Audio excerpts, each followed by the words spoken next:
Muda umefika, wakati umefika wa wewe unayenitazama na mimi ninayeongea kuanza kujitazama kama vile Mungu anavyotutazama. Karibu sana katika kipindi kizuri cha Biblia na Maisha, sehemu ambayo mimi na wewe tunapata nafasi ya kujifunza neno la Mungu pamoja na maisha kwa ujumla wake. Mimi naitwa Judy, karibu sana tuombe.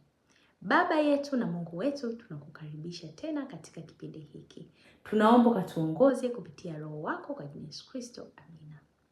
Leo ninapenda kuongea na wewe unayenitazama, lakini haswa na mwanamke wa Kikristo ambaye umeolewa, upo ndani ya ndoa yako. Kuna wakati fulani kila mmoja wetu anatanga mbali na malengo na makusudi ambayo Mungu ameweka ndani ya maisha yetu. Kuna wakati tunasahau malengo yetu, au kuna wakati mwingine hatuyajui malengo yetu, na hivyo tunajikuta tunayumba bila kujua kwamba tunatakiwa tuelekee wapi. Lakini wewe kama mwanamke, tena mwanamke wa Kikristo, kwa nini ninalenga wanawake wa Kikristo? Kwa sababu nina imani kwamba wana imani juu ya Yesu Kristo. Kwa hiyo kama wewe unanitazama huna imani hiyo, basi Mungu atakusaidia ukalielewe somo hili sawasawa na mapenzi yake. Lakini kwa wewe ambaye una imani kwamba unajua kabisa Kristo Yesu ni Mungu wetu, na unajua kabisa alikuja duniani akatufia, basi ninaongea na wewe kukwambia kwamba ni wakati sasa uanze kujitazama kama Kristo anavyokutazama. Nitaenda kukusomea hichi kitabu, kinaitwa Imani Iokoayo. Nitaenda kukusomea katika ukurasa wa 130. Somo linasema roho ya ujasiri wa kweli. Nisikilize kwa umakini na Mungu akusaidie upate kitu hapa. Anasema roho ya ujasiri wa kweli. Anasema maana Bwana Mungu atanisaidia. Kwa sababu hiyo sikutahayari. Kwa sababu hiyo nimekaza uso wangu kama jiwe, nami najua ya kuwa sitaona haya. Fungu hili linatoka katika kitabu cha Isaya 50 fungu la 7. Anasema uimara wa tabia unajumuisha vitu viwili. Uimara wa tabia unajumuisha vitu viwili: nguvu ya dhamiri na nguvu ya kujitawala nafsi. Uimara wa tabia yako, uimara wa tabia yangu unajumuisha vitu hivi viwili.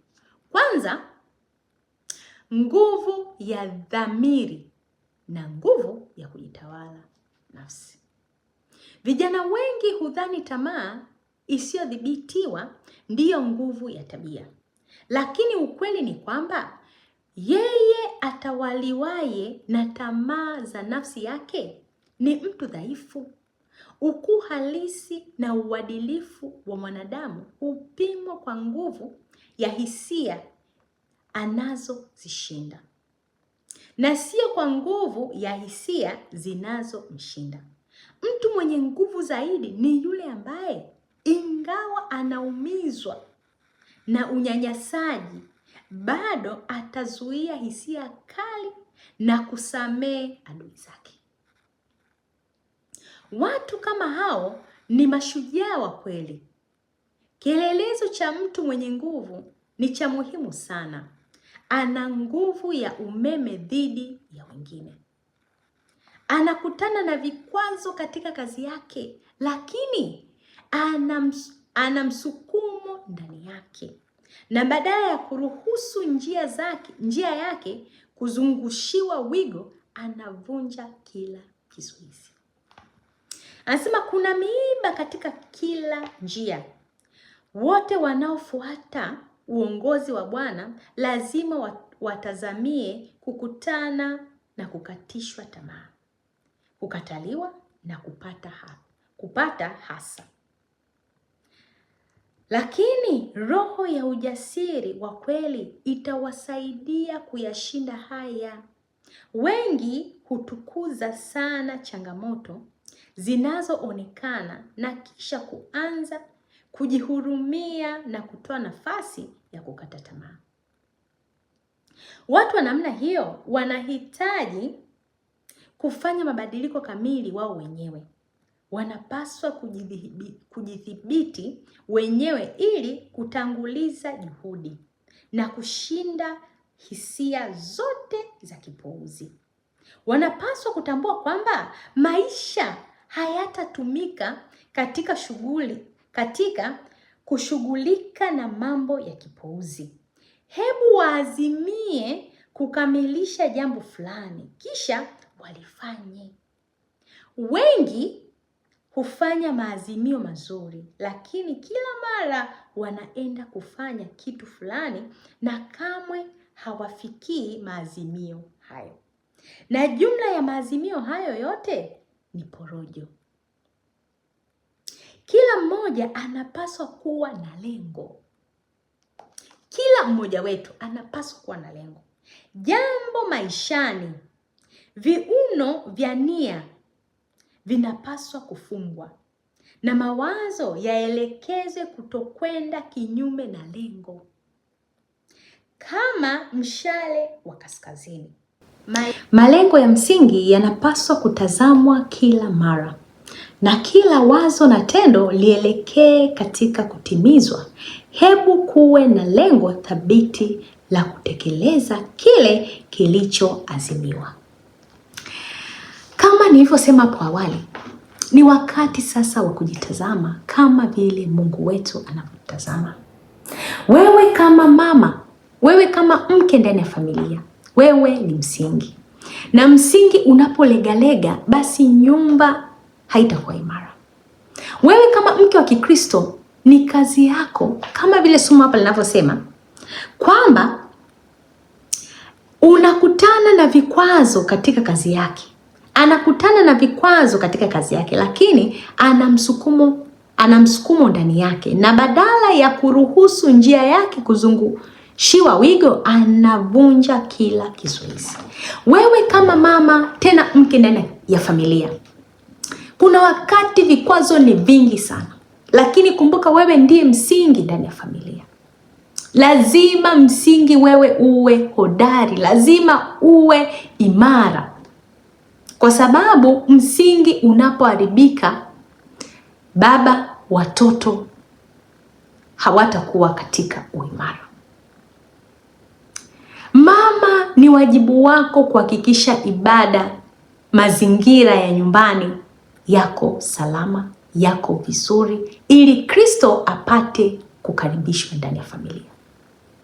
Ni kweli hatujaambiwa kwamba ndoa itakuwa rahisi, ndoa itakuwa tu siku ya furaha kila siku. Hapana. Kuna wakati wa kulia, kuna wakati wa kukata tamaa, lakini vyote hivyo havina budi kutokea. Havina budi kutokea. Hata neno la Mungu linasema duniani tunayo dhiki, ila jipeni moyo kwa sababu tayari Mungu ameyashinda. Ni wakati wa kuanza kuweka malengo. Somo linasema hivi, kila mmoja anapaswa kuwa na lengo. Jambo maishani, lengo lako linapaswa lisikinzane na lengo la Kristo. Lengo lako kama mwanamke, kama baba, kama mtoto ndani ya familia, linatakiwa lengo lako lisipingane na mapenzi ya Mungu.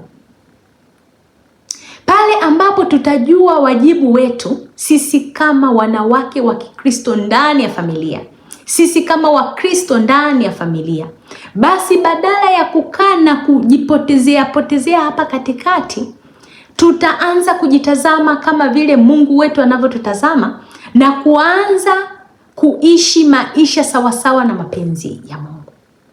Mama, wewe ni msingi. Msingi wa kutengeneza watoto wako tabia zao njema na kufanya mume wako akitoka katika kazi na shughuli zake akute nyumba ni sehemu salama, ili aweze kufanya kazi yake yeye kama kuhani mkuu ndani ya familia yake.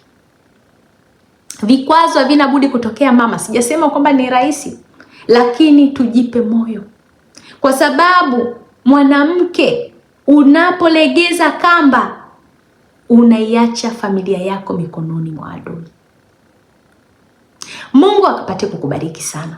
Mungu akapate kukukumbusha kupitia somo hili kwamba tuna wajibu mkuu ndani ya mikono yetu. Tuna wajibu mkubwa sana ndani ya mikono yetu ambayo Kristo ametupatia.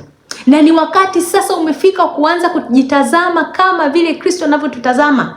Ni wakati sasa umefika kuanza kutembea kama mahodari, kama mashujaa, kama vile Mungu alivyotuahidi na anavyotutazama kama mashujaa. Muda umekwisha, Kristo anarudi. Kama neno lilivyosema, machafuko yanaonekana, mambo ya ukatili, watoto kubakwa, ndoa kuvunjika, mambo yote yameshatokea. Mungu anarudi. Andaa familia yako, niandae familia yangu, ili tukutane katika ule mji tulioandaliwa. Tuombe. Baba yetu, Mungu wetu, tusaidie. Msaidie huyu anayenitazama, lakini tusaidie tukajenge familia zetu. Huenda ni changamoto za kiuchumi, huenda ni changamoto za magonjwa, huenda ni changamoto za tabia mbovu zinazoendelea ndani ya familia. Ndio maana watu tumesahau malengo na kutelekeza familia. Lakini siku hii ya leo Baba, namleta huyu anayenitazama na kunisikiliza, na mimi ninayeongea Baba, ukapate kuponya familia zetu.